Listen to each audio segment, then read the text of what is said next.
기출 문제 분석 시간입니다. 2달 동안 진행될 거고요. 기출 문제 강의를 언제 할까 항상 고민을 하는데 1월 달부터 할까 아니면 나중에 할까 고민을 하다가 이 시점에서 보통 강의를 합니다. 왜냐하면 물론 여러분들 중에 어느 정도 공부가 이렇게 되어 있는 분이 있다라면은 1월 달부터 해도 상관없겠지만 저는 이제 약간은 제로 베이스다라는 걸 가정해서 하기 때문에 공부가 많이 되어 있지 않은 상태에서 기술 문제를 보면 무슨 말인지 모릅니다. 이게 도대체 누구 문제인지도 알 수 없고 답이 무엇인지도 알 수 없고 그런 상황이 하면 또 오일 것 같아서 약간은 좀 그래도 공부가 되어 있는 상태에서 기출 문제를 보는 게 나을 것 같아서 4월부터 시작을 하고 있습니다. 하고 있고, 자, 이제 기출 문제를 좀 볼 텐데요. 기출 문제를 여러분들 시험을 준비하는 과정에서 기출 문제를 봐야 되는 이유가 있겠죠. 목적이 있을 거라고 생각을 합니다. 당연히 시험 준비를 위한 상당히 유익한 정보를 기출 문제로부터 얻을 수 있기 때문에 그렇어요. 첫 번째 같은 경우에는 일단 기출 문제를 보게 되면 여러분 출제 범위에 대한 감을 잡을 수가 있습니다. 그리고 출제 범위에 대한 감을 잡을 수 있다는 이야기는 예를 들어 공자님이다 아니면 플라톤이다 라고 하면 우리가 플라톤이라는 학자가 제시했던 모든 이론에 대해서 공부할 이유는 없지 않습니까? 그렇잖아요? 도대체 어떤 영역에서 어떤 개념을 가지고 어떤 이론을 중심으로 출제가 되고 있는지를 우리가 좀 감을 좀 잡을 수가 있습니다.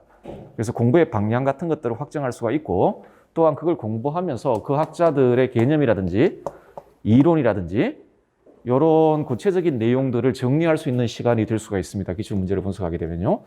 자, 그런 좀 의미가 있을 것이고 또 하나 중요한 건 지금 18년간이라고 되어 있는데 19년간이겠죠. 작년 거는 여기에 들어가 있지 않으니까 제가 이거 원래 책 제목 정할 때 어떻게 정할까 하다가 제가 중학교 때 지금도 중학교에서 고등학교 갈 때 시험 치죠? 안 칩니까? 요새는 어떻게 되는지 알 수가 없네. 저희는 연합고사라는 걸 봤습니다. 중학교에서 고등학교를 갈 때 연합고사라는 걸 보는데 전국적으로 모든 중학생들이 동일한 문제를 가지고 시험을 봅니다. 시험을 봐서 대신에 지역마다 커트라인은 다릅니다. 왜냐하면 지역마다 고등학교 수가 다르고 학생들 수준이 다 다르니까 예를 들어 서울의 커트라인이 140점이면 좀 고등학교 숫자가 적은 데는 160점 이런 20점씩 이렇게 차이 나고 그런 경우도 있는데 어쨌든 간에 근데 그때 고등학교 연합고사 준비할 때 거의 모든 학생들이 봤던 참고서가 있어요. 그 참고서가 뭐냐면 기출문제집이에요. 그런데 그 기출문제집인데 그때 제가 기출문제 제목이 12년간 이런 제목입니다. 그러니까 연합고사 12년 동안 기출문제 실어놓고 해설해놓고 있는데 사실상 기출문제만 당시에 그것만 나와 있는 것만 다 이해하고 달달 외우면은 그때 연합고사 200점 만점이거든요. 그 중에서 체력장 20점 빼니까 180점 만점인데 그냥 170점 맞을 수 있습니다. 연합고사 그런 거였습니다. 그래서 옛날 기억이 나서 그냥 책 제목을 이런 식으로 적고 있는데 어쨌든 여러분들 한 19년 정도 되는 기출 문제를 보게 되면 여러 가지 개념이라든지 이론이라든지 이런 것도 볼 수 있겠지만 또 하나 유용한 게 뭐냐면 19년 정도가 되면 정말 많은 제시문이 등장을 합니다. 그리고 그 제시문들의 대부분은 아닌 경우도 있지만 대부분은 원서에서 이렇게 발췌한 것들입니다. 그래서 여러분들 원서 읽기의 중요성 같은 경우에는 잘 아실 겁니다. 제가 누누이 강조드리지만 최고의 수험서는 원서입니다. 이상적인 관점에서 봤을 때 여러분들이 만약 시험 준비를 한다, 우리 시험 같은 준비를 할 때 최고의 수험서는 원서예요. 그냥 아리스토텔레스 딴 거 볼 필요, 에링턴 볼 필요 없어요. 그냥 니코마코스 윤리학 읽고 실천 이성 비판 윤리 형상학 정치 읽고 국가 읽고 주자 어류, 주자 전집 이런 거 읽고 하면 됩니다. 근데 이건 이상이에요. 그거 언제 다 읽어요, 그거? 이상입니다. 제일 좋은 거죠. 제일 좋습니다. 실제로는 그렇게 공부하는 게 제일 좋습니다. 그거 다 읽고 정리하고 이해하고 암기하고 다 좋겠지만 그 주어져 있는 시간 자체가 굉장히 좀 짧기 때문에 이 사항을 실현하기에는 굉장히 힘듭니다. 그럼에도 불구하고 원서는 많이 접해봐야 되는데 기출 문제를 보게 되면 대표적인 원서의 단락들이 어떤 경우에는 반복적으로 출제되기도 하고 중요한 그 어떤 한 권의 원서가 있다고 한다면 거기 있는 모든 내용들이 출제되는 게 아니거든요. 여러분들 윤리와 관련되어 있는 내용들이 출제되고 그 중에서도 주요한 개념들 중심으로 출제가 되잖아요.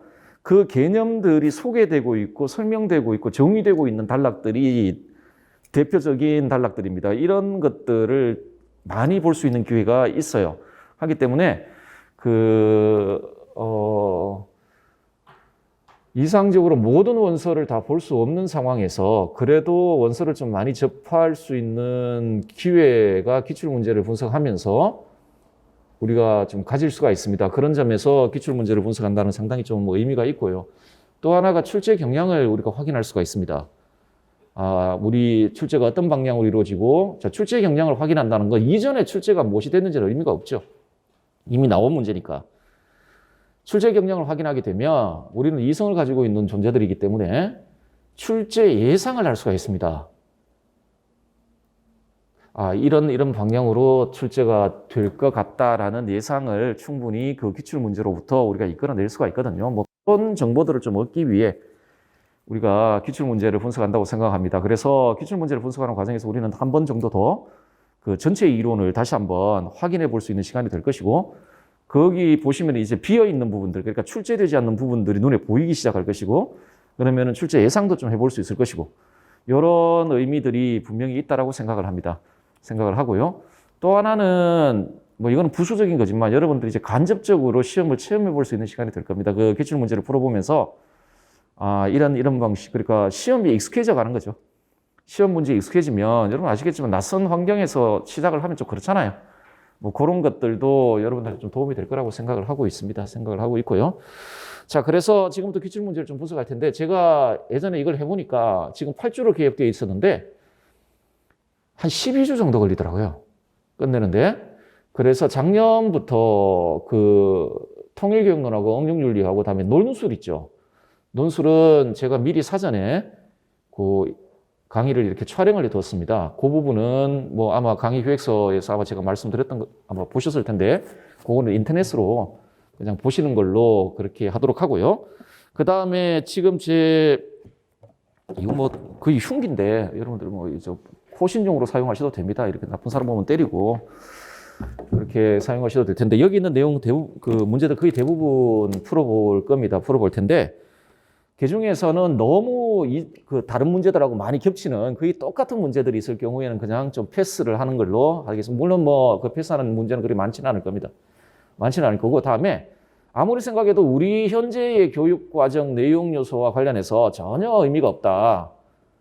예전에 뭐 7차라든지 뭐 이때 교육과정과 관련해서 그 당시의 내용 요소와 관련해서 좀 의미가 있었다라고 생각되지만, 현재는 그냥 삭제됐거나 의미가 없는 부분 같은 경우에는 그냥 통과를 하겠습니다. 뭐 굳이 그런 것까지 해야 될 이유가 별로 없다라고 생각을 하기 때문에 좀 그렇고요. 그래서 그렇게 좀 알아주시면 감사하겠고, 다음에 그 기출 문제를 분석할 때 그 연도 순대로 하지 않겠습니다. 그러니까 뭐 2000년 먼저 풀고 뭐 2001년 이런 식으로 하질 않고 그 동일 주제를 묶어서, 예를 들어 아리스토텔레스의 중용이라 그러면 예를 들어 뭐 2010년에 중용 문제가 나왔는데 2020년에 만약 예를 들어 중용 문제가 나왔으면 연도와 상관없이 이걸 같이 묶어가지고 이런 식으로 같은 동일 주제, 동일 개념이면 같이 묶어서 그런 식으로 하는 게 여러분들이 아마 기출 문제를 하면서 그 이론을 정리하기가 좀 편하지 않을까 그렇게 생각을 하고 있습니다. 그래서 예상 진도는 그 제가 원래 이론 수업을 서양윤리, 동양항공윤리, 정치사회사상, 다음에 교과교육론 이런 식으로 진행을 하거든요. 그래서 그 순서는 그대로 하면서 예상은 각 주제 파트별로 2주 정도씩 하는데 이게 된 적이 없어요. 그렇게 된 적이 없어서요. 자, 그리고 그 강의는 제가 기본 강의, 그냥 이론 강의 그때만큼 그렇게 자세하게는 하지는 않겠습니다. 여러분들이 약간 알고 있다는 그런 전제하에서 하기 때문에 좀 중요한 지점들 좀 짚어가면서 그런 식으로 좀 시작을 할 것이고요. 또 하나 말씀드릴 건 단일학자 단독 문제가 아니고 같이 이렇게 비교하고 묶어서 이렇게 나오는 문제들 있잖아요. 예를 들어 만약 소크라테스 플러스 밀이 이렇게 나왔다 그러면 교재를 보시면 아시겠지만 이걸 만약에 소크라테스 파트에도 싣고 밀 파트에도 싣게 되면 교재 부피가 더 커집니다. 교재 부피가 커지면은 일단 여러분 어깨도 아프고요.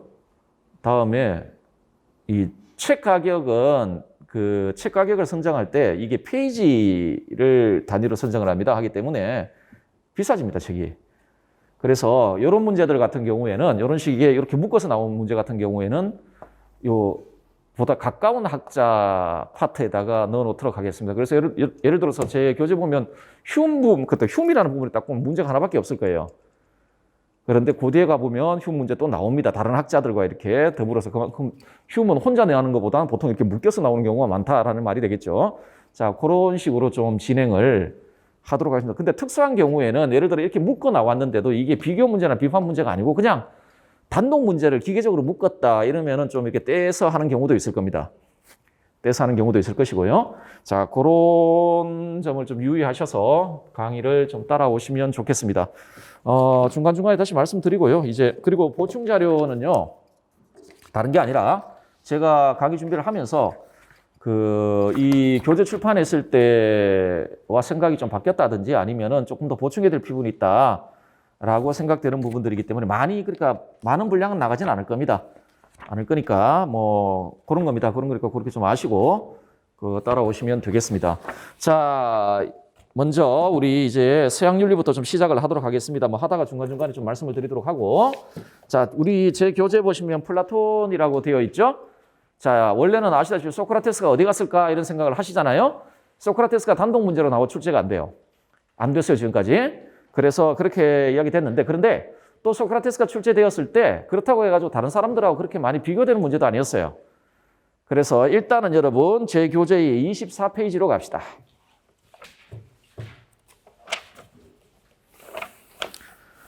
자, 24페이지에 있는 문제를 한번 보도록 합시다. 다음 갑을은 서양 고대 윤리 사상가들입니다. 괄호 안에 들어갈 용어를 쓰시오. 첫 번째 요구사항입니다. 두 번째 요구사항이 밑줄 친 기역, 니은, 디귿의 올바른 관계에 관한 을의 주장을 서술하시오. 이렇게 되어 있죠. 자, 요거는 소크라테스와 플라톤을 묶은 문제입니다. 그런데 갑이 소크라테스고 을이 플라톤이거든요.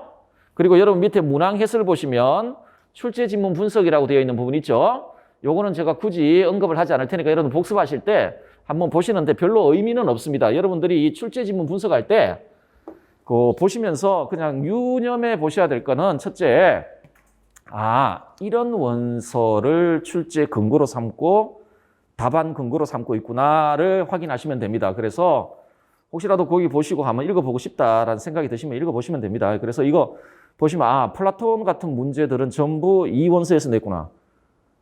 아리스토텔레스는 전부 여기서 냈구나. 라는 게 눈에 확 들어옵니다.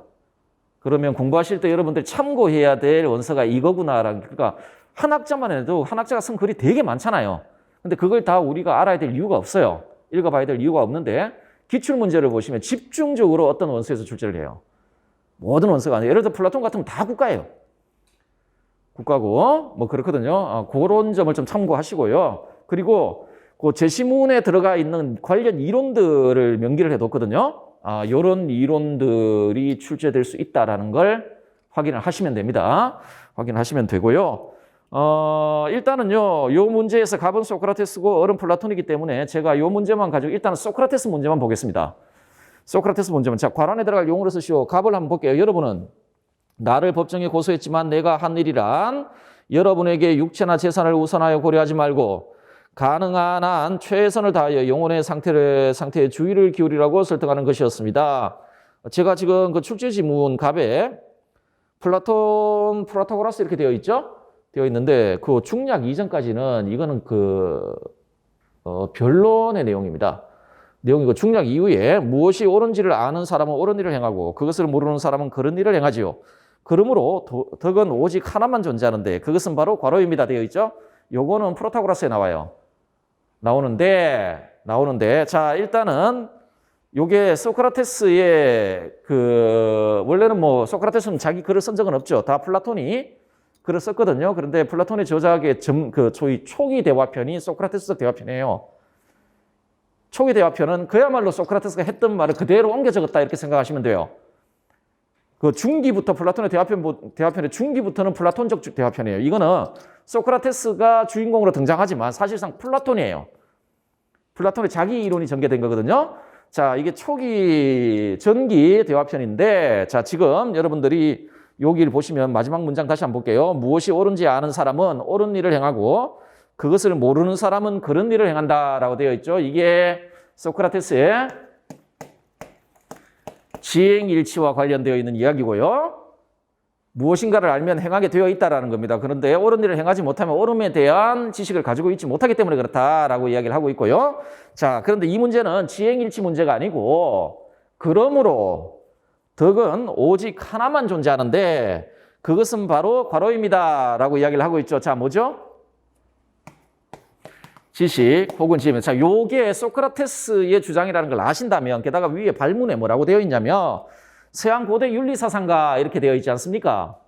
서양 고대 윤리사상가. 그런데 옳은 일을 알면 옳은 일을 행한다라고 주장을 하는 걸 보면 정확히 지행일치를 이야기를 하고 있는 것 같고 그러면 소크라테스라는 걸 추론을 좀 해 주셔야 될 것 같고 자, 그러면은 소크라테스의 등론이거든요? 등론인데 지식은 하나밖에 없다 그랬죠? 자, 그럼 뭐죠? 이걸 이야기를 하는 겁니다. 지덕일치를 이야기를 하고 있습니다. 그래서 요 안에는 덕이라는 단어가 들어가겠습니다. 자, 관련 이론을 한번 보도록 합시다. 소크라테스의 등론과 관련된 특히나 이 지덕일치와 관련된 관련 이론을 보시는데 자, 덕과 지식의 일반적 성격에 대해서 기술이 되어 있죠. 덕이란 각자가 지닌 고유한 기능을 잘 발휘하여 그 기능과 관련된 일을 훌륭하게 수행하고 있는 상태 혹은 수행할 수 있는 능력. 따라서 자, 아레테는 에르곤과 관련되어 있습니다. 기능의 훌륭한 발휘와 관련되어 있는 개념이며 덕은 기능 수행과 관련되어 있는 개념입니다. 어떤 기능을 훌륭하게 수행할 수 있는 능력, 그게 덕이에요. 자, 그러면은 인간의 고유한 기능은 뭘까요? 소크라테스의 관점에서는 이성입니다. 그러면은 인간의 덕이란 어떤 걸까요?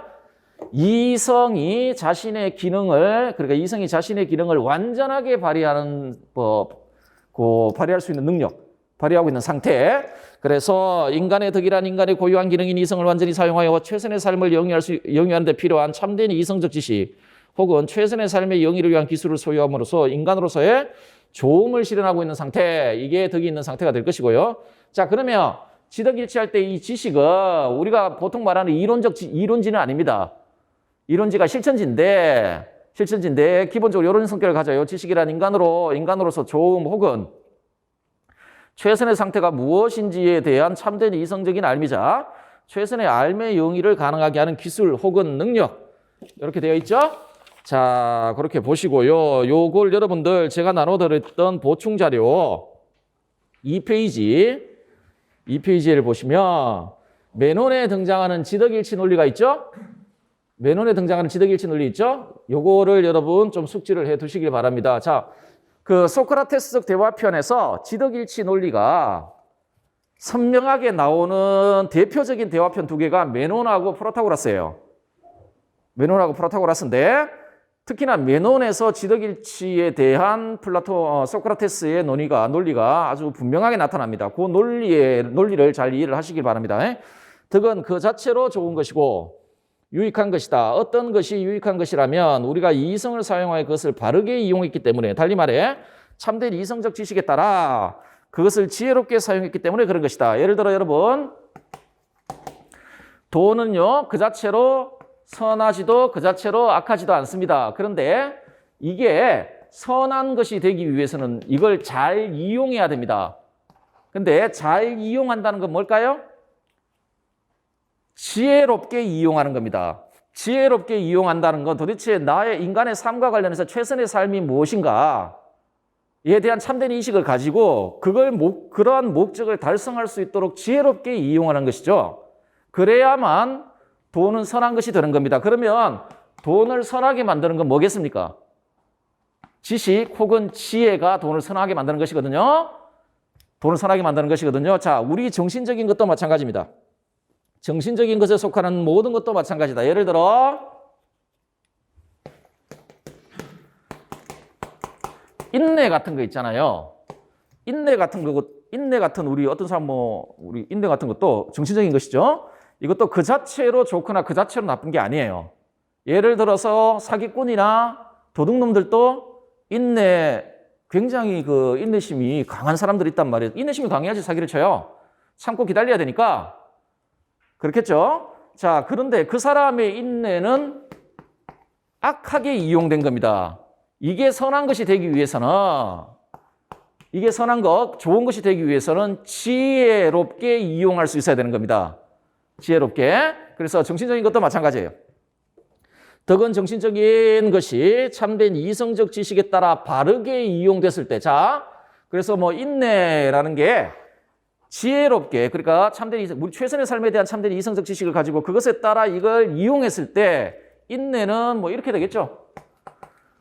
절제가 된다든지 절제의 덕이 된다는 겁니다. 그래서 모든 덕은 정신적인 것이 지혜에 따라 올바르게 사용되고 있는 겁니다. 올바르게. 그렇기 때문에 모든 덕의 본질은 지혜입니다. 지혜 혹은 지식. 자, 그래서 이런 점에서 모든 개별적 덕은 지식이 정신적인 것들을 주도함으로써 형성되는 것이라 하겠다. 그러므로 지식은 덕의 필수 조건이며 그러한 안에서 덕은 지식의 일종이다. 달리 말해 지식은 모든 개별적 덕의 본질이고 따라서 개별적 덕은 모두 지식에 속한다. 이게 지덕일치의 논리입니다. 지식이 덕이다라는 말에, 그리고 소크라테스가 프라타고라스에서 덕은 하나다라는 말의 의미가 되겠습니다. 자, 이게 지덕일치 논리가 되겠습니다. 자, 그 다음에 여러분 26페이지를 한번 보실까요?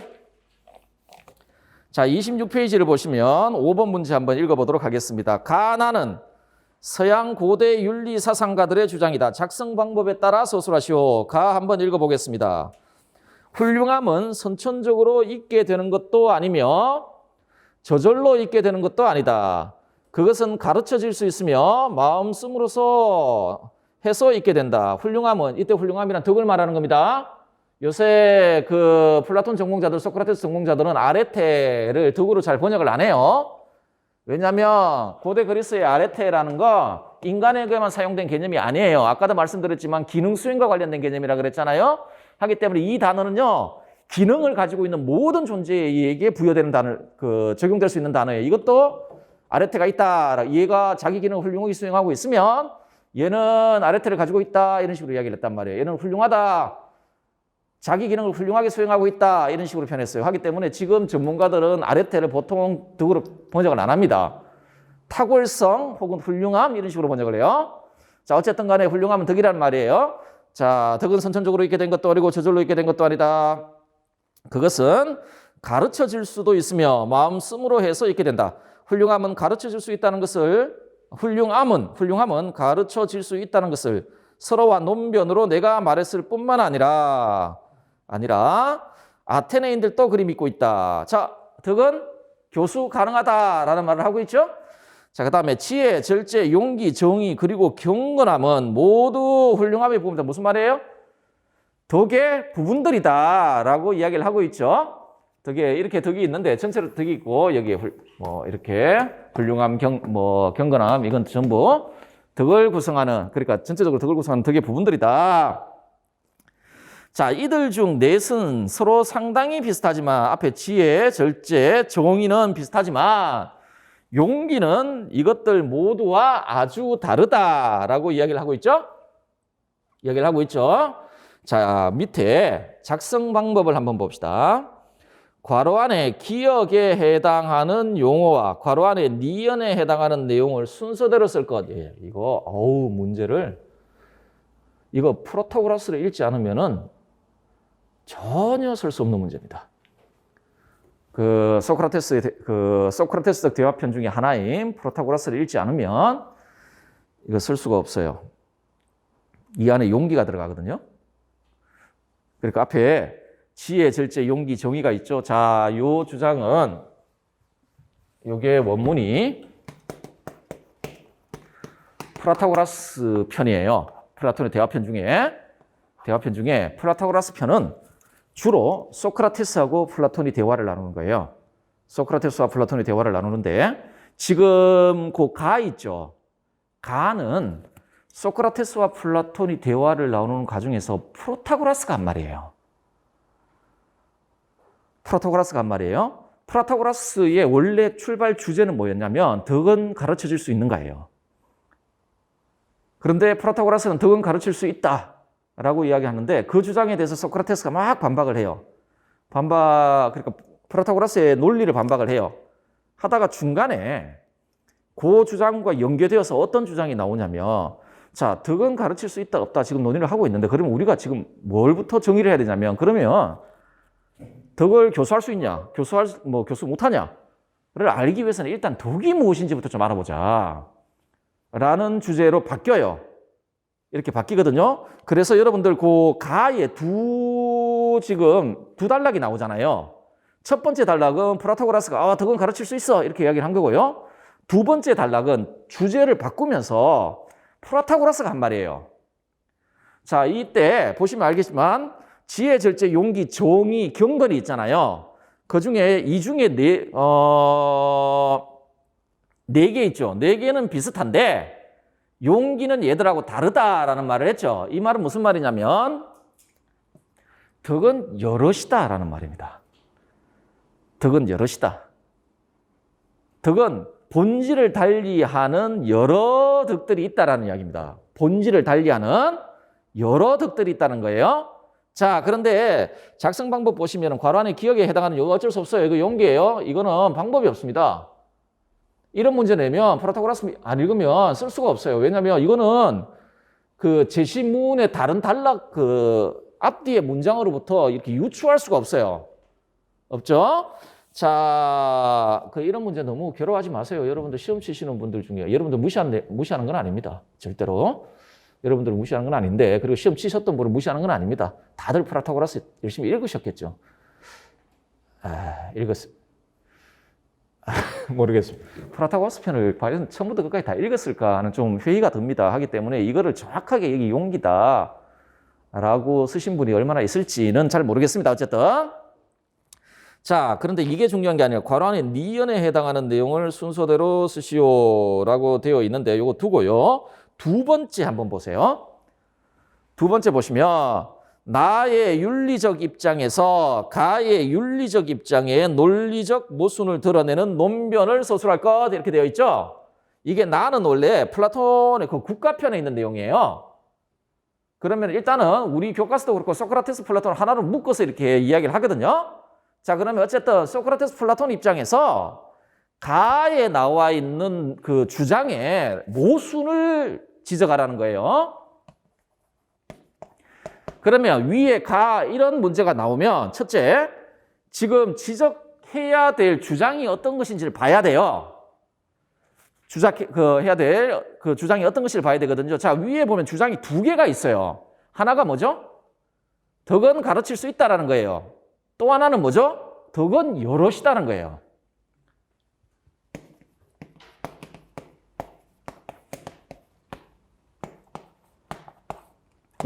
덕의 복수성 이렇게 이야기할까요? 본질을 달리하는 덕이 여러 가지가 있다.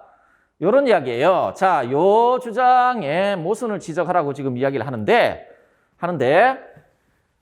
이거를 여러분 제가 프로타고라스를 읽지 않으면 이 문제를 쓰지를 못한다고 말씀드린 이유가 뭐냐면 이런 문제는요, 여러분들이 알아서 모순을 지적하라는 문제가 아니에요. 그런 문제 주지 않아요. 그런 문제는 채점할 때도 문제 힘들어져요. 보통 비판형 문제들은요, 예를 들어서 칸트에 대해서 칸트의 이론에 대해서 미리 비판하는 이런 문제 나오잖아요. 예를 들어 이런 문제 나오면 미래 저술에 이미 칸트에 대한 비판 내용들이 담겨져 있어요. 이런 걸 골라내요. 대부분 이미 그 학자의 원서에 보면 그 학자가 다른 학자를 비판한 내용이 그 원서에 담겨 있는 그런 부분들을 내요. 그래야 채점이 객관적으로 이루어질 수가 있기 때문에 그래 채점이 용이해지고 그렇지 않겠습니까? 안 그러면 뭐 여러분 마음대로 써보라 그러면은 답안이 이럴 것이고 답이 없잖아요. 그렇게 되면. 자, 문제가 뭐냐면 요 지금 두 주장이 나오는데 프로타고라스 편에 보면 소크라테스가 모순을 지적할 때 여기에 대한 이야기도 나오긴 하지만 이게 아니에요. 이게 나와요. 이게. 덕은 여럿이다. 그러면서 프로타고라스의 그 유명한 주장이 나온단 말입니다. 덕은 하나다. 덕의 단일성.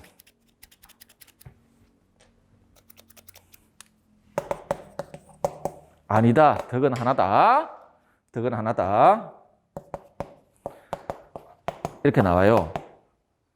이 주장을 반대해서 아닙니다. 덕은 하나입니다. 라고 지덕일치 사상 그리고 소위 말해 덕의 단일성. 주장이 프로타고라스 편에 나와요. 그걸 쓰라는 이야기입니다. 그걸. 자, 예시답안 한번 보세요.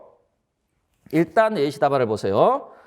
자, 용기가 지혜, 절제, 정의, 경건함과는 아주 다르다는 것은 용기는 무지고 무절제이며 부정이고 불경이라는 말이다. 그렇다면 용기는 훌륭함의 부분이 아니다. 이게 원래 소크라테스의 비판의 핵심이에요. 핵심인데 다시 우리 그 보충자료 2페이지를 가셔가지고 제가 수정해 놓은 걸 한번 봅시다. 그 소크라테스의 지덕일치설 이렇게 되어 있는데 자 보시면 소크라테스는 모든 덕은 하나라고 주장한다. 그의 이 주장은 각각 독특한 성격을 지닌 개별적인 덕들의 공통 본질은 지식이라는 관점에 근거해 있다. 그에 의하면 덕들은 다양한 문제 상황에서 서로 다른 것으로 나타나지만 그것들은 근본적으로 최선의 인간의 삶의 영역과 관련된 참된 이성적 지식에 근거한다는 점에서 모든 덕의 본질은 지식이다. 그래서 덕은 단일하다, 그 하나다라고 주장을 했죠. 우리 교재로 돌아와서 27페이지 한번 다시 가서 인용문이 하나 있을 거예요. 이게 프로타고라스 편에서 프로타고라스가 이렇게 주장했을 때 소크라테스가 했던 말이에요. 무슨 말인지 한번 볼까요? 부끄러운 것들과 나쁜 것들로 자신만만해하는 자들은 다름 아닌 알지 못함과 무지로 말미암아서인가요? 그렇소이다. 무슨 말이에요? 부끄러운 짓 하고 나쁜 짓 하는 애들은 선에 대한, 옳음에 대한 지식을 가지고 있지 못해서 그런 겁니까? 하니까 프로타고라스가 맞아요 라고 멍청하게 인정을 해줘 버려요. 이거 인정해 주면 안 되는데 자 비겁한 자들은 자들인 걸로 드러나게 하는 것은 무서워할 것들에 대한 무지로 인해서가 아닙니까? 무슨 말인지 아시겠죠? 자 용기가 없는 애들은 두려워할 것과 두려워하지 말 것에 대한 참된 마음을 가지고 있지 않은 자들 아닙니까? 결국은 비겁한 행동하는 애들의 동기는 뭐라고요? 무지 아닙니까? 이렇게 이야기를 하는 거죠. 자, 그럼 이런 거예요. 그 다음에 그리고 비겁함에 반대되는 건 용기죠. 하니까 그렇소. 그러면 무서워할 것들과 무서워하지 않을 것들에 대한 지혜가 용기고 이는 이것들에 대한 무지와 반대되는 것이겠죠? 라고 물어요. 자, 위에 부끄러워할 것들이잖아요. 불경 같은 거. 불경에 반대는 경건이잖아요. 결국은 이건 지식을 소유한 거고 이거는 무지 아니냐는 거예요. 그리고 비겁은 무지고 용기는 지식이 아니냐는 거예요. 그러면 경건과 용기는 그 본질에 있어서 다 동일하다는 거예요. 하기 때문에 당신 위에서 네 가지는 유사하나 용기는 다르다고 말씀하셨는데 잘못됐다는 말입니다. 그리고 지금 당신 다 내 말에 동의했잖냐? 자, 요렇게 논리입니다. 무슨 말인지 아시겠죠? 논리입니다. 자, 그래서 이 문제는 소크라테스의 지덕 일치설 그리고 여기에서 나오는 소위 덕의 단일성 주장을 물어보는 문제가 되겠습니다. 자, 소크라테스 지덕 일치설 잘 정리를 해두시고요. 자, 28페이지 한번 보세요. 28페이지를 보시면 자, 밑줄 친 가의 견해가 갖는 약점이 무엇인지 쓰고 자, 요것만 일단 먼저 보겠습니다. 여기까지만 소크라테스 문제거든요. 나중에 다 볼 거예요. 자, 무엇인지 쓰고 라고 되어 있습니다. 자, 한번 보도록 합시다. 가가 나오는 거. 자, 덕은 준호 한번 보세요. 준호. 덕은 선과 행복을 효과적으로 산출한다. 선이 무엇인지를 아는 사람은 필연적으로 그것을 추구할 것이다. 이거 지금 준호는 어떤 사상가 입장 지금 대변하고 있는 겁니다. 소크라테스의 지행일치설을 긍정하고 있죠.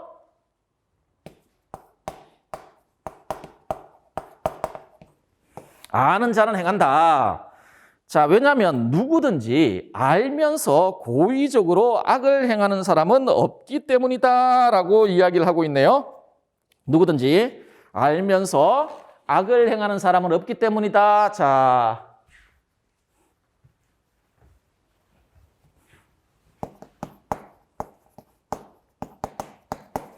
지행합일설이 함축하는 게 악행의 비자발성이에요. 지행합일설이 함축하고 있는 게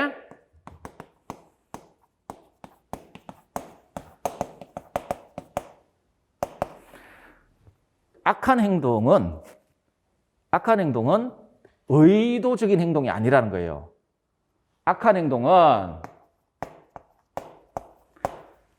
의도적 행위가 아니라는 거예요. 우리가 의도해서 하는 행위가 아니라는 거예요. 그럼 뭘 의도해서 하는 행위가 아니라는 걸까요?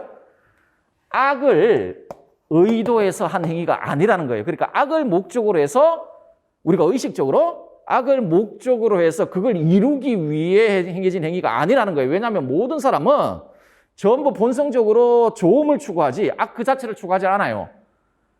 그래서 악을 행위의 목적으로 삼아 하는 행위는 존재하지 않는다는 거예요. 의도적으로 하기 때문에 우리가 악한 행동을 하잖아요. 그건 전부 비자발적인 것, 비의도적인 거라는 거예요.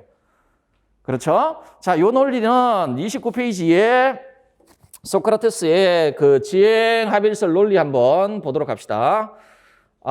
소크라테스 지행합일설 논리를 보시면 인간은 본성적으로 자신에게 해가 되는 것을 피하고 자신에게 좋고 유익한 것을 추구하는 존재. 이게 대전제예요. 소크라테스의 인간관입니다. 인간은 본성적으로 선을 추구하고 악을 피해요. 자, 그러므로 자신에게 진정으로 좋고 유익한 것에 대한 참된 이성적 지식을 소유한 사람은 그것을 반드시 실천하게 되어 있어요. 자, 좋음을 추구하고 악을 회피한단 말이에요. 이게 인간의 본성이에요. 하기 때문에 좋음이 무엇인지를 알면 우리는 우리 본성으로 인해 이걸 반드시 행하게 되어 있다는 겁니다. 그리고 악이 무엇인지를 안다라면 이건 반드시 하지 않게 되어 있다는 거예요. 자, 이런 점에서 볼 때 좋고 유익한 행위에 참된 동의는 지식이다. 이는 곧 인간은 자신이 좋다고 생각하는 것에 반하여 행동을 의욕할 수 없는 존재다라는 말이에요. 자, 인간은 본성적으로 좋음을 추구하잖아요. 그런데 이 좋음이 무엇인지를 내가 정확히 알고 있어요. 그렇죠? 그런데 그렇다면 우리는 본성적으로 필연적으로 이 행위를 하게 되어 있다는 거예요. 달리 말하면 좋은 게 무엇인지를 아는 사람이 그 지식에 반하여 행동하는 경우는 있을 수 없다라는 거예요. 원래 이 문제는 아리스토텔레스 문제이면서 자제력 없음과 관련되어 있는 문제예요. 일단은 소크라테스만 보자는 거예요. 자, 즉 인간은 결코 의도적으로 악 그 자체를 의욕하지 않으며 이런 점에서 악행은 비자발적인 것이다. 무슨 말인지 아시겠죠? 그럼에도 불구하고 인간은 나쁜 행위를 하는 것은 자신에게 진정으로 좋고 유익한 것에 대한 참된 이성적 지식의 결여, 즉 무지다. 자, 악행의 동기는 뭐라고요? 악행의 원인은 무지. 이처럼 악행은 비자발적 행위이고 그것의 원인은 무지이다. 따라서 무지는 비자발적 행위의 원인이다. 자, 요게 그 지행합일설에 함축되어 있는 소크라테스의 주장입니다. 이해되시겠죠? 악행의 원인이 뭐라고요? 무지. 자, 이렇게 되어 있는데 지금 소크라테스 관련한 문제를 지금 보셔서 아시겠지만 그 실제로는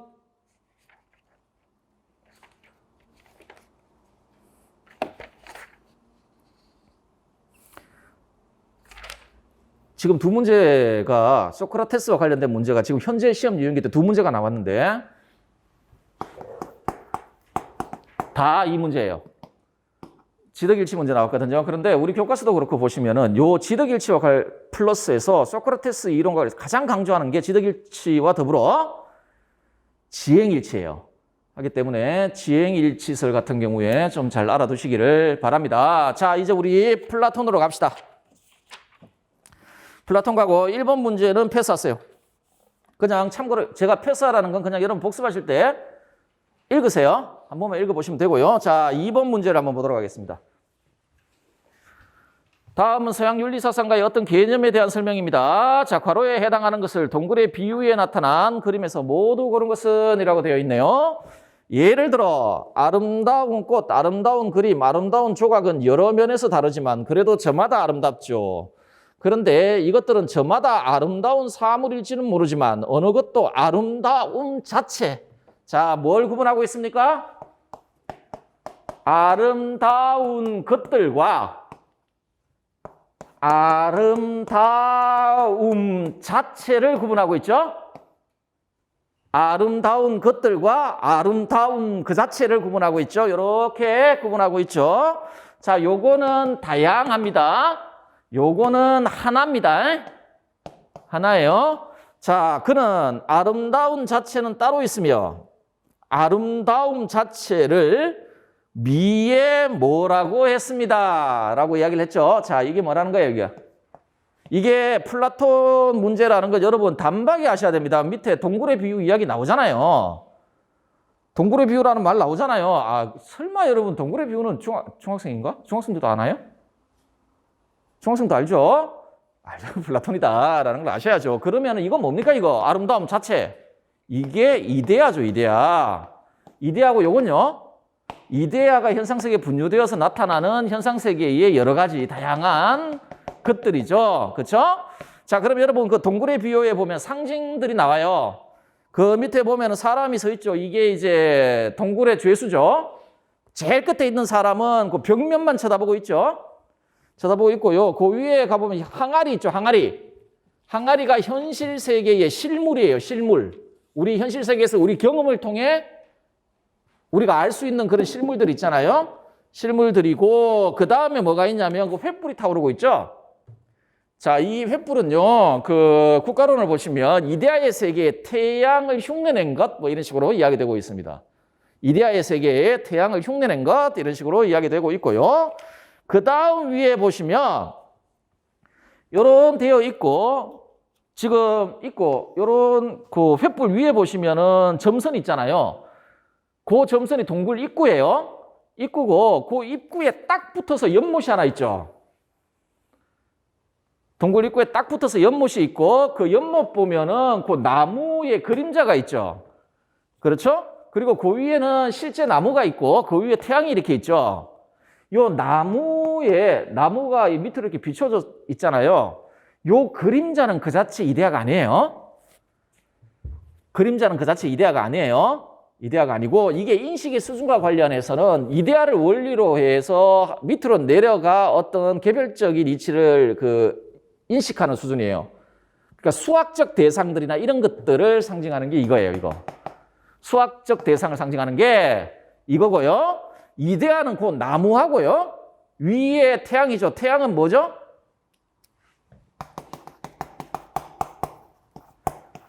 선의 이데아를 상징하는 겁니다. 태양은. 자, 선의 이데아를 상징을 하는 거고요. 그 관련 이론을요, 여러분들, 16페이지로 돌아와 보세요. 16페이지에 돌아와 보시면 플라톤의 이데아의 성격이 나와 있죠? 그걸 한번 보도록 하겠습니다. 플라톤의 이데아의 성격. 첫째, 현상 초월성, 비물질성, 절대성, 영원 불변성, 보편성, 객관성을 지닌 참된 실제. 자, 동굴 입구 밑이 현상세계예요. 이 동굴 입구 위쪽에서 이게 이데아예요. 이 현상세계는 가변적 세계예요. 끊임없이 변해요. 그래서 현상세계에는 보편성 이런 것들이 확립이 될 수가 없어요. 현상세계의 사물들은 끊임없이 변하고 생겨났다 소멸하는 것들이에요. 하기 때문에 참된 실제성을 결여하는 거예요. 플라톤한테는 그 실제의 실제성이라는 건 보편성, 영구 불변성 이런 걸 기준으로 해요. 자, 이 현상세계 사물들과는 달리 얘는 이런 거예요, 여러분. 간단한 예를 들자면 여러분 머릿속에 원의 정의가 있죠. 수학 시간에 배웠을 거 아닙니까? 원이란 기억이 안 나네. 중심으로부터 같은 거리에 있는 어떻게 정의됩니까? 하여튼 그런 거 아닙니까? 여러분, 이 정의는 네안데르타인이 만약에 생각이 있었다라면 네안데르타인도 이 원에 대해서 이렇게 정의할 거고 우리도 이렇게 정의할 거고 이 정의는 변하지 않죠. 원. 자, 그걸 이데아라고 생각하세요. 그런데 우리는 그래서 원에 대한 정의를 가지고 있으니까 이제 동그란 걸 좀 만들어 봐야 되겠다. 그 정의에 따라. 그래서 막 이렇게 동그란 걸 이렇게 만들잖아요. 이게 현상세계의 사물이라고 생각하세요. 그래서 이거를 본받아. 원의 정의를 본받아 가지고 이런 걸 만드는 거예요. 그러면 여러분 이게 먼저 있습니까? 이게 먼저 있습니까? 이게 먼저 있어야 되죠. 그래서 이게 모든 존재의 근원이에요. 이데아는. 이데아가 모든 존재의 근원인데 문제는 뭐냐면 얘네들 있죠. 이렇게 만든 거 우리가 만든 거 있잖아요. 그거 세월이 지나면 또 부셔지기도 하고 하지 않습니까? 그래서 얘네는 완전히 가변적이고 상대적이고 이런 것들이에요. 그런데 이거는 변하지 않죠. 이데아는 영원 불변하고 보편적이고 안드로메다에 사는 아마 그 외계인도 원을 정의하라 그러면 우리하고 똑같이 정의할 거예요. 보편적이고 절대 불변하고 물론 지금 제가 예로서 그냥 정의를 가지고 예를 들지만 플라톤은 거기다 존재성을 주죠. 이건 존재한다고. 어쨌든 그런 거예요. 그래서 근데 이런 것들은 가변적이잖아요. 여기에 참된 실제고 자 존재와 관련해서는 얘가 참된 존재 그러니까 모든 존재의 근원이 되고 존재의 원인이에요.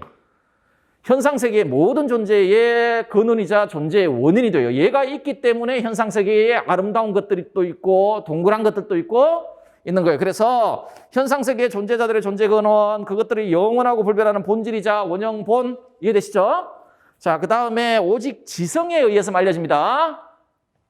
이런 것들은 감각 경험을 통해 알려져요. 현상세계의 동그란 것들은 우리가 현상세계의 동그란 것들을 동그랗다라고 할 수 있는 건 우리가 보기 때문에 그런 거잖아요. 그런데 여러분 머리 안에 있는 이 원의 정의는 여러분 오감, 감각기관을 가지고 여러분이 아는 게 아니에요. 오직 지성에 의해서만 알 수 있는 우리가 가지고 있는 지성에 의해서만 알 수 있는 것이고 그래서 오직 지성에 의해 알려지는 참된 인식의 대상으로 보편적 진리의 근원이고 정치가가 통치를 할 때 따라야 될 모범이며 자, 이게 이제 실천적 의미를 가져요. 얘가 보세요. 존재와 관련해서도 얘네들은 얘를 본받아서 있는 거죠. 하기 때문에 이건 존재의 원형이자 존재의 본이고 존재의 모델이에요. 또한 실천적인 관점에서 우리가 옳은 행위를 하고 우리가 선한 행위를 할 때 우리가 마땅히 따라야 될 본이에요. 여기에 선의 이데아가 있잖아요. 모든 선의 근원. 있잖아요. 그래서 통치자도 따라야 될 거예요. 통치자는 국가의 선을 이루는 사람들 아니에요. 그러면 그 통치자는 뭘 알아야 되겠습니까? 선의 이데아를 알아야죠. 이걸 본으로 삼아 통치를 해야 되니까. 그리고 우리가 도덕적으로 행동한다는 건 선을 이루기 위해서 하는 거잖아요. 따라서 이걸 알아야죠. 알아야죠. 자, 우리가 실천적 영역에서 통치든 윤리적 행위를 하든 간에 자, 모든 따라야 될 법이면 보편적이고 절대적인 도덕적 가치 규범의 근원이 되는 게 이데아다. 이해되시죠? 자, 그래서 여러분들 그 다시 19페이지에 그 동굴의 비유 내용이 있을 텐데 그거 한번 참고로 읽어보세요. 원문이거든요. 원문인데 자, 제가 말씀드린 거 싶은 건 이데아론이 출제된 적이 없어요. 현 시험기에서 이데아론이 출제된 적이 없고요. 그래서 플라톤의 이데아론은 그 자체는 윤리적인 내용은 아니지만 존재론적인 내용이지만 그래도 굉장히 중요하고 우리 왜 윤리학사상 교과서에 이데아론 다 이야기하잖아요. 그리고 그래서 이데아의 성격 플러스 뭘 하나 또 복습을 해 두셔야 되냐면 이 성격을 이 개념과 성격을 반드시 알아두셔야 됩니다. 선의 이데아, 태양이 선의 이데아를 그 상징하는 거거든요. 자, 그렇게 알아두시고요. 자, 그 다음에 여러분들 그 24페이지를 보십시오. 24페이지. 자, 이제 우리 지금 봤던 문제는 이데아론을 출제한 거고요. 자, 지금부터 또 한 무리의 문제를 보실 텐데 그거는 플라톤의 등론입니다. 플라톤의 등론을 지금부터 관련된 문제들을 좀 보도록 할게요. 여러분 잘 아시죠? 플라톤의 등론이라 그러면 보통 사주덕설 이렇게 하죠. 영혼 삼분설,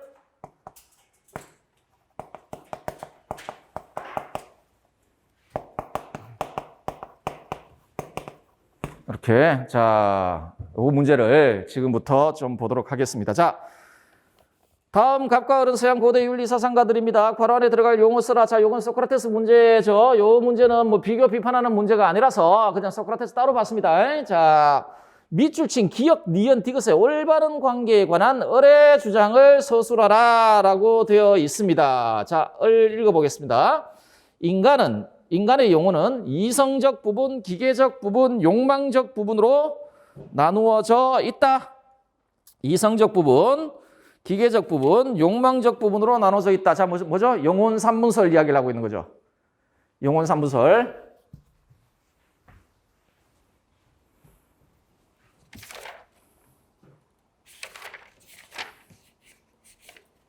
예, 영혼 삼분설 이야기를 하고 있는데, 자, 이성적 부분, 기계적 부분, 욕구하는 부분 혹은 욕망적 부분 이렇게 되어 있네요.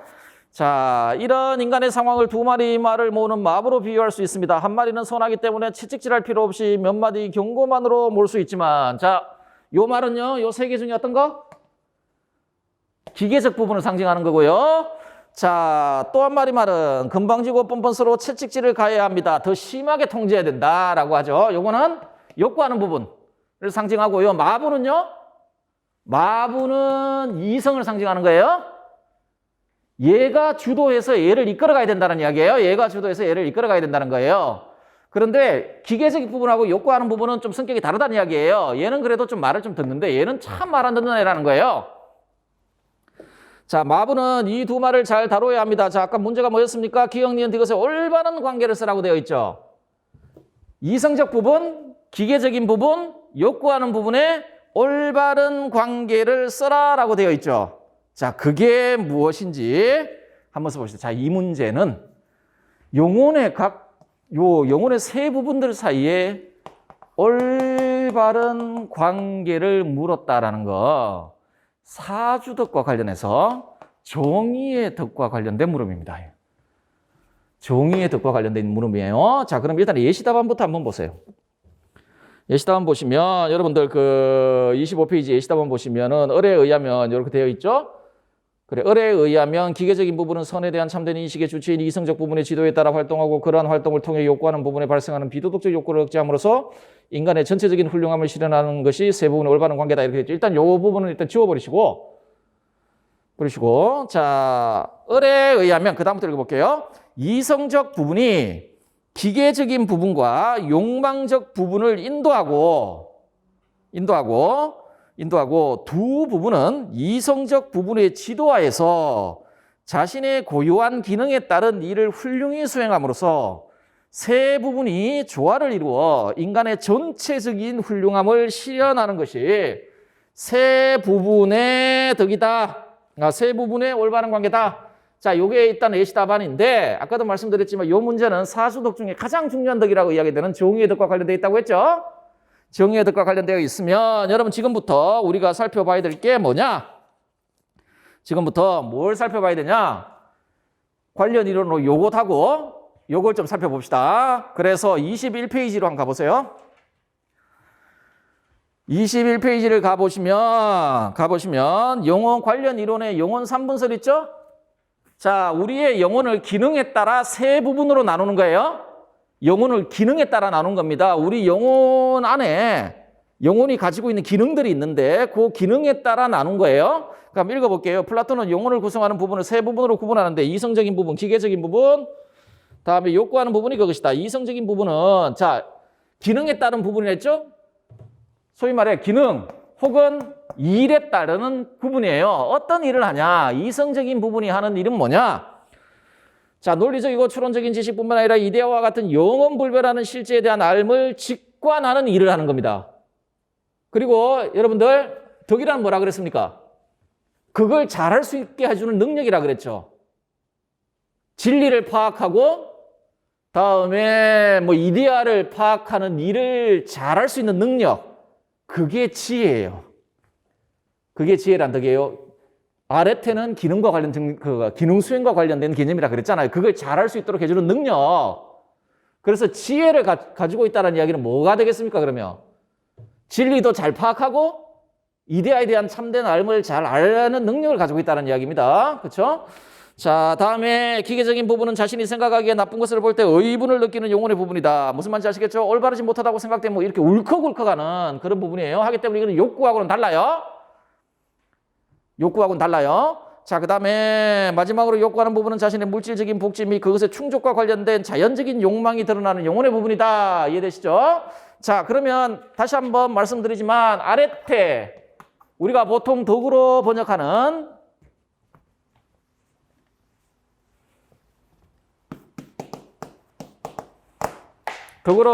이 아레테라는 단어는 보통 덕으로 이제 번역 안 한다고 말씀드렸죠. 훌륭한 뭐 탁월성 이렇게 번역한다고. 언제나 기능 수행 혹은 어떤 일의 수행과 관련되어 있는 능력, 그리고 덕이 있는 상태는 그 능력이 발휘되고 있는 상태, 이 능력이 잘 발휘되고 있는 상태 있죠. 이 상태가 좋은 상태예요. 좋은 상태.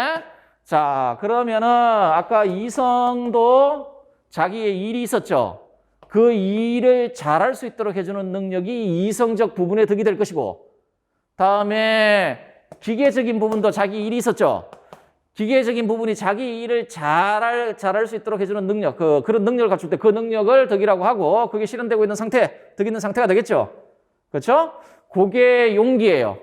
그래서 그 다음 페이지 보시면 사주덕의 성격이 나올 거예요. 한번 보도록 하겠습니다. 사주덕은 일단 뭡니까?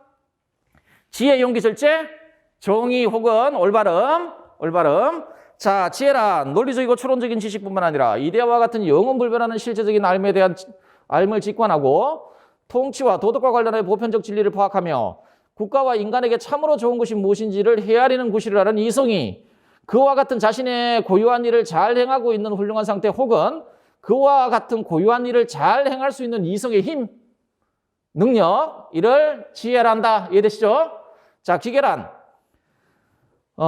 다음에 보시면 보편적인 도덕적 진리를 파악하고 인간에게 참으로 좋은 것이 무엇인지를 헤아려 올바른 판단을 내릴 수 있도록 하는 이성의 힘이고, 영혼의 다른 부분인 기계적인 부분과 욕구하는 부분뿐만 아니라 전체 영혼을 위해 참으로 좋은 것이 무엇인지 헤아리는 이성의 힘. 국가의 통치자 부류에게 요구되는 덕으로서, 이제 개인이 아니라 국가 측면에서 봤을 때 통치자 부류가 갖춰야 될 덕으로서 좋은 정책을 수립하여 국가 전체를 좋은 방향으로 지도하기 위해 요구되는 높은 지력, 요게 지혜입니다.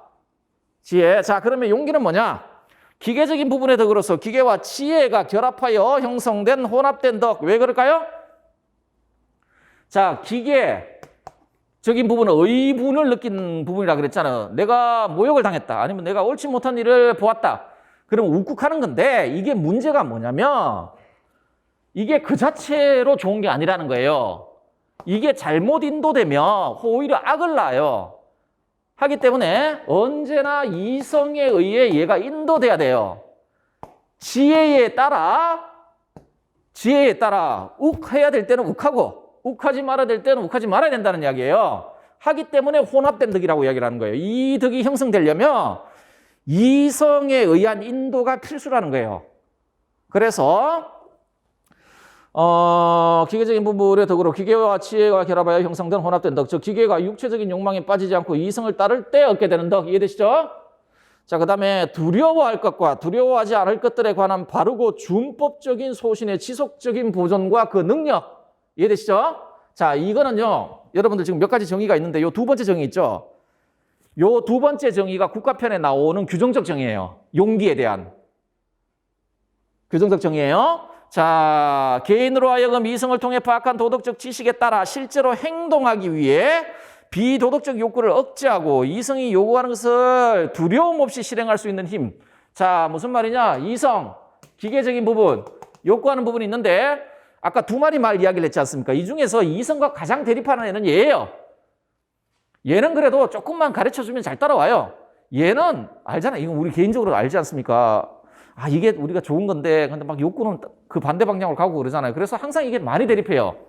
그래서 요 둘 사이의 관계에서는 어떤 관계가 올바른 관계냐면, 이성이 기계에 명령을 하잖아요. 이게 옳은 것이고 선한 것이야. 그러면 그 어떠한 두려움에도 굴하지 않고 그 이성의 명령을 보존해서 그 욕구로부터 나오는 반도덕적인 유혹 있잖아요. 충동을 억누르는 거예요. 억눌러서 이성의 명령을 실행할 수 있도록 해주는 힘이 바로 이 기계적인 부분의 덕인 용기예요. 용기. 자, 국가의 수호자 부부에게 여기 수호자를 보조자로 바꾸세요. 오해를 좀 피하기 위해 국가의 보조자 부류에게 요구되는 덕으로서 군인 계층들 있지 않습니까? 그죠? 덕으로서 통치자의 명령에 따라 내외의 적에 맞서 굳건하게 국가를 수호하기 위해 요구되는 지혜와 혼합된 덕이다. 자, 여기까지는 자, 지혜는 이성적 부분, 용기는 기계적 부분인데 사주덕이라고 해서 두 개가 남지 않습니까? 그게 절제와 정의 혹은 올바름인데 요 두 덕은 영혼의 어떤 특정 부분의 덕이 아니고 전체적인 덕입니다. 그러니까 영혼의 모든 부분들이 실현하고 있어야 되는 덕이라는 이야기예요. 자, 절제라 영혼의 어느 한 부분에 속하는 덕이 아니라 모든 부분이 갖춰야 될 덕이고 개인에게 있어서나 국가에게 있어서나 성향에 있어서 한결 나은 쪽과 한결 못한 쪽 사이에 어느 쪽이 지배할 것인지에 대한 합의 혹은 의견의 일치, 국가편 보면은 절제에 대해서 이런 식으로 정의가 되어 있어요. 성향에 있어서 한결 나은 쪽과 한결 못한 쪽 사이에 어느 쪽이 지배해야 할 것인지에 대한 합의 혹은 의견의 일치 이렇게 되어 있죠. 이게 무슨 말이냐는 거예요.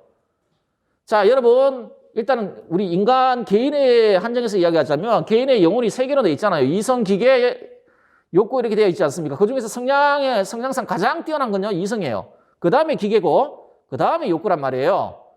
그러면은 누가 지배를 해야 된다는 이야기예요. 이성이 지배를 하고 나머지 애들은요 그 지배를 자발적으로 수용을 해야 된다는 이야기예요. 자, 그러면 이렇게 이야기할 수 있겠죠. 영혼의 기계적인 부분과 욕구하는 부분의 활동이 이성에 의해 파악된 최선의 삶에 대한 알매 따라 총재 조절되고 있는 상태를 만들어내는 영혼의 힘, 능력, 이게 절제예요. 이해되시죠? 자, 그리고 국가예산에 대한 최상의 지식을 갖춘 지혜로운 자들이 통치하고 수호자와 생산자는 그들의 명령에 따라 그들의 일을 훌륭히 수행할 때 형성되는 국가의 덕, 이 절제다. 자, 그러면 정의는 뭐냐? 혹은 보통 전문가들이 이제 정의라 잘 번역하지 않고 올바름이라고 번역을 하는데 우리 교과서는 다 정의라는 용어를 채택하고 있기 때문에 정의라는 용어를 씁시다. 자, 각자가 각자의 할 일을 하고 다른 사람의 일을 넘보지 않는 것. 이게 국가편에서 나오는 그 플라톤의 규정적 정의인데 이게 무슨 말이에요? 각자가 각자의 할 일을 잘하고 우리 영혼을 구성하고 있는 세 부분이요. 자기 자신의 일을 잘하고 그러려면 어떻게 됩니까? 이성적 부분은 지혜의 덕을 갖춰야 될 것이고 그 기계적인 부분은 용기의 덕을 갖춰야 될 것이고 그런데 이 욕구하는 부분에는 그 독립적인 덕이 없거든요. 얘는 이성의 명령에 따라 규제돼야 되는 거예요.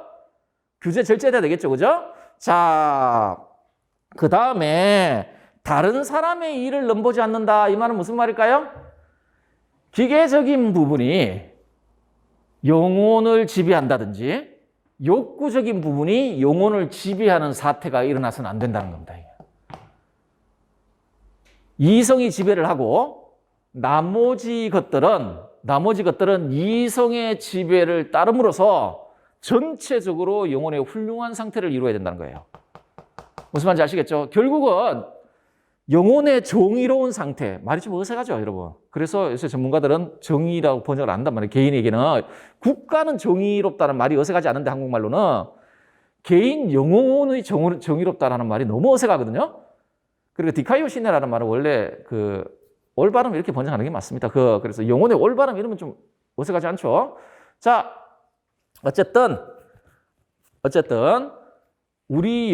이게 지금 그 올바름 정의잖아요. 그러면 보세요. 그 정의의 정의를 보라는 거예요. 각자가 각자의 할 일을 잘하는 거죠. 그러면은 아까 봤던 지혜, 용기의 덕이 형성되어 있는 거예요. 그리고 다른 사람의 일을 넘보지 않는 거죠. 이거는 지배관계가 확립되면서 조화가 이루어져 있는 상태죠.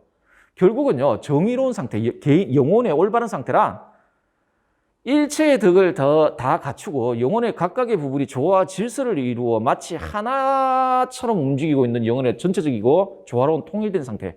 그걸 만들어내는 힘이 정의예요.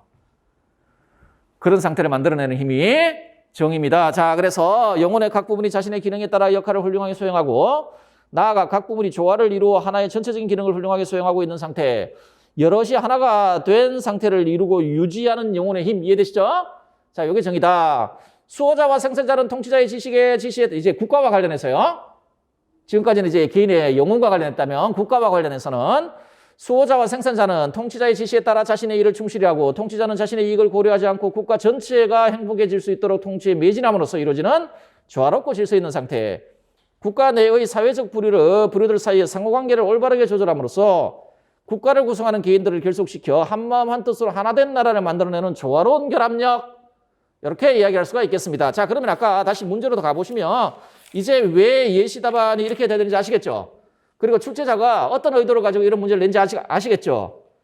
영혼의 올바른 상태가 어떤 상태냐를 묻고 있는 겁니다. 이건 달리 말하면 종이에 득이 실현되어 있는 영혼의 상태가 어떤 상태냐. 각자가 각자의 일을 잘하고 다른 일을 넘보지 않는 상태가 영혼의 올바른 상태라는 이야기예요. 무슨 말인지 아시겠죠? 자, 그래서 우리는 다시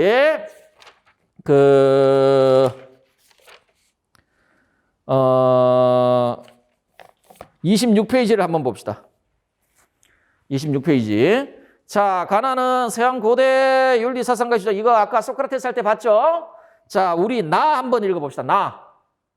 나 한번 읽어보세요. 자, 교육이란 일부 사람들이 선전하고 주장하는 그런 것이 아니다. 이때 일부 사람은 누굴 말하는 걸까요? 소피스트를 말하는 거예요. 자, 그들은 보지 못하는 눈에 시력을 넣어주듯이 지식이 없는 영혼에 지식을 넣어줄 수 있다고 생각한다. 자, 소크라테스는 기본적으로, 소피스트는 기본적으로 사회화론자들이에요. 어떤 애가 있고 태어나기 전에 그 사회의 규범이나 제도들이 있었잖아요. 그럼 애들 태어나면 교육한다는 건 뭐냐? 얘네들을 사회화시키는 거예요. 그런 지식을 넣어줘서 이렇게 넣어서 습득하는 거예요. 그런데 여러분 아시겠지만 소크라테스 플라톤의 인식론의 핵심은 뭡니까? 상기술이에요. 넣어줄 필요가 없어요. 교육 과정이란 진리를 상기하는 과정이에요. 외부에서 넣어주는 과정이 아니라 우리 안에 있던 걸 드러내는 과정이에요. 지금 그 말을 하고 있는 거예요. 국가편에. 그래서 그러나 지식에 도달하기 위해서는 영혼을 생성의 세계에서 실제의 세계로 전환해야 된다. 자, 우리 안에 진리가 있고 교육의 과정이란 그걸 드러내는 상기하는 과정이지만 그러려면요. 뭘 해야 됩니까? 우리의 시각이 현상세계에 머물러서는 안 되고요. 현상세계에서 머물러서 안 되고 이데아의 세계로 시각을 돌려야 된다. 이 말은 무슨 말이냐면 감각에 의존해서 무슨 알을 알고자 하는 태도에서 벗어나 지성의 순수한 활동을 통해 이데아를 볼 수 있어야 된다는 이야기입니다. 그러려면 동굴의 비유에서 그게 어떤 형태로 나타나죠? 영혼의 전환이라는 방식으로 나타나요. 이게 영혼의 전환이 동굴의 비유에서 어떤 걸로 이렇게 상징되냐면 쇠사슬 있잖아요. 지금 최초 죄수가 여기만 쳐다보고 있는 거예요. 묶여가지고 목에도 이렇게 뭔가 이렇게 있겠죠. 이렇게 해서 목을 못 돌려요. 묶여가지고 이 벽면만 봐요. 그리고 벽면에는 뭐만 있냐면 저기 왜 아까 횃불이 타올라오고 있었고 거기에 실물이 있었잖아요. 그 횃불이 비춰서 그림자만 여기서 왔다 갔다 하는 거예요. 지금 동굴의 비유 죄수는 이것만 보고 있는 거예요. 김병찬의 영혼의 상태가 이 상태라는 거예요. 실제 세계를 보지를 못하고 그림자, 허상의 세계만 바라보고 있다는 거죠. 진리를 보지를 못하고 감각 경험에만 의존해서 세상을 바라보고 있다는 거예요. 그러면 진리를 알려면 어떻게 되죠? 자, 동굴의 비유에 의하면 어떤 이유에서 쇠사슬이 풀어지고 고개가 돌려진다고 이야기해요. 그러니까 벽면만 쳐다보는 사람이 고개를 돌려 동굴 입구를 보는 거예요. 입구를 보는 거예요. 그래서 이제 올라가는 거거든요. 하기 때문에 진리를 찾는 첫 출발점은 자, 교육이란 무엇인가를 넣어주는 과정은 절대 아니에요. 하지만 우리가 진리를 알기 위해서는 영혼이 전환돼야 된다. 감각에 의존하는 태도에서 벗어나 지성의 순수한 활동을 통해 이데아를 볼 수 있는 그 준비가 돼야 된다는 이야기죠. 그게 지금 그 이야기를 하고 있고. 자, 기계적인 덕인 기억은 니언에 대해 올바른 의견을 보존하는 것이다. 이는 옷의 광채가 아무리 세탁해도 없어지지 않은 것과 같다. 라고 이야기를 하죠. 자, 일단은요, 여러분, 우리가 이제 기계적인 부분의 덕이 무엇인지 알았죠? 그러면 기억 안에는 뭐가 들어갈까요? 용기가 들어가고요. 자, 그럼 니언에는 이 용기에 대한 정의가 들어가는 거예요. 자, 아까 우리 국가편에 용기에 대한 규정적 정의가 있다고 했죠? 뭐죠? 두려워할 것과 두려워하지 않을 것에 대한 올바른 지식의 보존 이렇게 이야기했잖아요. 그러면 요 안에는 두려워할 것과 두려워하지 않을 것이라는 말이 들어갑니다. 두려워하지 않을 것이라는 말이 들어가요. 자, 그렇게 들어가고요. 우리 그냥 한 문제만 더 보고 쉽시다. 등론을 끝내야 되니까. 자, 여러분 21페이지로 가보세요. 자, 21페이지를 보시면 그 예전 문제예요. 2012년 객관식 문제거든요. 문제를 보겠습니다. 다음은 윤리사상 수업에 사용된 자료이다. 이 자료의 내용을 주장하는 서양 윤리사상가의 관점으로 옳은 것은 이거든요. 읽을 필요 없어요, 제시문.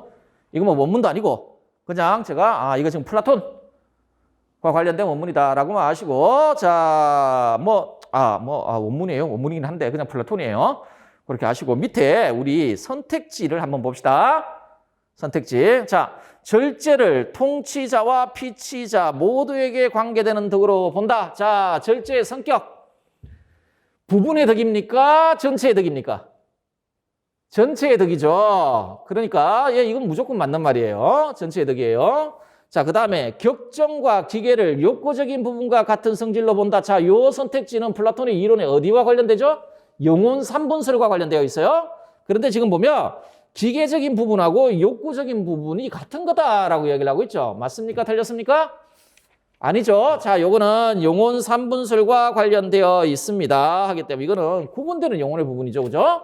자, 그 다음에 감정과 욕구를 제거한 이성적 삶을 정의로운 것으로 본다. 자, 요거는 사주덕 중에 정의의 덕을 이야기를 하는데 보세요. 감정과 욕구를 제거한 이성적 삶. 이건 누구와 관련되는 이야기입니까? 이건 스토아입니다. 스토아. 스토아가 행복에 대해서 정의할 때 이성의 힘을 통한 정념의 제거를 이야기를 하잖아요. 그런데 지금 플라톤이 언제 이거 욕구하는 부분 제거하라고 그랬습니까? 각자가 각자의 할 일을 잘하고 나머지 일을 넘보지 않는 겁니다. 달리 말하면 이성의 통제와 규제를 이야기를 하는 거지 욕구의 제거를 이야기하는 게 아닙니다. 무슨 말인지 아시겠죠? 이건 마치 국가와 관련해서는 생산자 계층을 제거한다는 말이 되는 거예요. 말이 안 되죠. 생산자 계층이 통치자의 명령에 따라 국가의 복지를 위해 열심히 일하게 만들어주는 게 좋은 거지. 그렇잖아요? 어떻게 바꿔야 됩니까? 이성에 의해 감정과 욕구가 적절히 규제된 거. 그렇죠? 삶을 정의로운 것으로 본다. 자, 4번 모든 시민은 덕의 함양을 통해 철인치자 못 됩니다. 여러분 뭐 교육학 할 때 플라톤의 교육론 보실 거예요. 교육과정 쭉 따라 올라가면 극소수만 남아요. 그리고 여러분 그 플라톤에게 교육과정이란 그 어떤 성향을 만들어주는 과정이 아닙니다. 각자가 가지고 있는 성향을 확인하는 과정이자 그걸 현실화시켜주는 과정일 뿐이에요. 하기 때문에 플라톤의 관점에서 철인으로 태어날 애들은 이미 그렇게 태어난 애들이에요. 근데 얘네들이 교육을 잘 못 받으면 그게 이제 현실화되지는 못하겠죠. 성향을 확인하고 그걸 현실화시켜주는 과정이지 없는 성향을 만들어주는 과정이 아니에요. 예를 들어서 생산자에 어울리는 성향을 가진 애가 아무리 교육시켜봐야 걔는 철인은 안 돼요. 여러분 국가편 보면 여러분 아마 공부할 맛이 안 날 거예요. 그게 철인의 성향이 나와요. 일단 잠이 작아야 돼요. 잠 많이 자는 애들은 철인이 못 됩니다. 그리고 키도 좀 크고 잘생겨야 됩니다. 키도 좀 크고 잘생겨야 되고, 한 번 공부할 때 이렇게 책상에 앉으면 한 12시간씩 일어나지 않은 그런 성향을 가지고 있는 애들이에요. 태어날 때부터. 그런 애들만 철인이 될 수 있어요. 극소수만 됩니다. 그래, 이건 뭐 말이 안 되는 이야기고. 자, 그래서 뭐 배움을 사랑하고 진리를 쉽게 배울 수 있는 천성을 타고난 소수의 사람만이 덕의 함양을 통해 철인치. 여러분 요거는 23페이지 보시면 제가 그 오답 수정이라고 되어 있죠. 그 객관식 문제에 대해서는. 그러면 여러분 여기에서 뭘 보시냐면 수정된 내용과 그 관련된 이론과 관련해서 보셔야 돼요. 예를 들어 이거 같은 경우는 이제 철인치자가 어떤 사람이냐 이런 거죠. 철인치자가 어떤 사람이냐. 예, 어떤 사람입니까? 배움을 사랑하고 진리를 쉽게 알 수 있는 천성을 소유한 자. 이게 뭐 될 것이고요. 자, 그 다음 한번 봅시다. 정의를 그 자체로는 수고롭고 그 결과가 좋은 것으로 본다. 자, 요거는 설명을 드릴게요. 요거는 정의의 덕과 관련해서 국가편에 나와 있는 독특한 주장 중에 하나이자 어떤 의미에서 국가에서 소크라테스 플라톤이 해결하고자 했던 문제입니다. 자, 국가편에 보시면 플라톤의 제자가 소크라테스의 제자 한 명이 글라우콘일 겁니다. 플라톤의 형이에요. 한 명이 소크라테스한테 묻습니다. 선생님 지금 정의를 추구하라고 저희한테 말씀을 하시는데 혹은 올바름을 추구하라고 저희한테 말씀을 하시는데 자 그러면 올바름은 그 자체로 좋은 것이기 때문에 우리가 추구하고 지향해야 하는 것입니까? 아니면 올바른 행동을 하게 되면 그것으로부터 나타나는 결과가 좋은 것이기 때문에 우리가 올바른 행동을 해야 되는 겁니까? 아니면 올바름은 그 자체로도 좋고 그 결과도 좋기 때문에 우리가 올바름을 추구하고 올바른 행동을 해야 됩니까? 라고 묻습니다. 글라우콘이. 거기에 대한 소크라테스의 대답이 뭐냐면 올바름은 그 자체로도 좋고 그 결과로도 좋은 것이기 때문에 우리가 추구하고 올바른 행동을 해야 된다는 겁니다. 문제는 다수의 플라톤 전문가들이 국가편 한정에서 플라톤의 이 주장이 국가편 내에서 해명이 안 됐다는 겁니다. 국가편은 이걸 해명하려고 엄청 노력을 합니다. 언뜻 보면 근데 실제 그 외형상으로 보면은 해명이 된 것 같아요. 왜냐하면 제자들이 그렇군요 하면서 막 그러거든요. 국가편을 보면. 그런데 이 논리적으로 보면은 국가편에 한정해 가지고는 해명이 안 됐다라는 게 다수 학자들의 생각입니다. 그래서 우리는 결론만 알고 있으면 됩니다. 그러니까 무슨 문제가 나오지 않느냐? 이런 문제가 안 나온다는 겁니다. 올바름은 그 자체로도 좋고 그 결과 때문에도 좋다라고 소크라테스가 주장했는데 그 이유를 서술하라라는 문제는 안 나온다는 겁니다. 그거는 출제자도 몰라요. 제가 단언하는데 그건 출제자도 몰라요. 출제자도 몰라요. 우리 지금 그 과거 시험 치는 거 아닙니다. 던져놓고 얘가 그 문제에 대해서 어떤 창의적인 답안을 만들어내나를 알아보려는 문제, 그 시험이 아니에요. 정확하게 출제 근거와 다음에 답안 근거를 가진 문제들이 출제돼요. 객관적인 근거들이. 자, 그러니까 요 구절과 관련해서는 뭐만 알아두시면 되냐면 뭐만 알아두면 된다고요? 정의는 그 자체로도 좋고 그 결과도 좋은 것으로 본다. 그러니까 요것과 관련해서 나올 수 있는 문제의 한계는 딱 그거예요. 그냥 제시문 주고 글라우콘이 선생님 아까 제가 말한 뭡니까? 그러나 밑에 소크라테스 이렇게 써놓고 쭉 비워놓고 기억에 들어갈 소크라테스의 주장은 이렇게 정도밖에 나올 수 없습니다. 그러니까 요 문장만을 기억하시면 돼요. 자, 좀 쉬었다가 나머지 보도록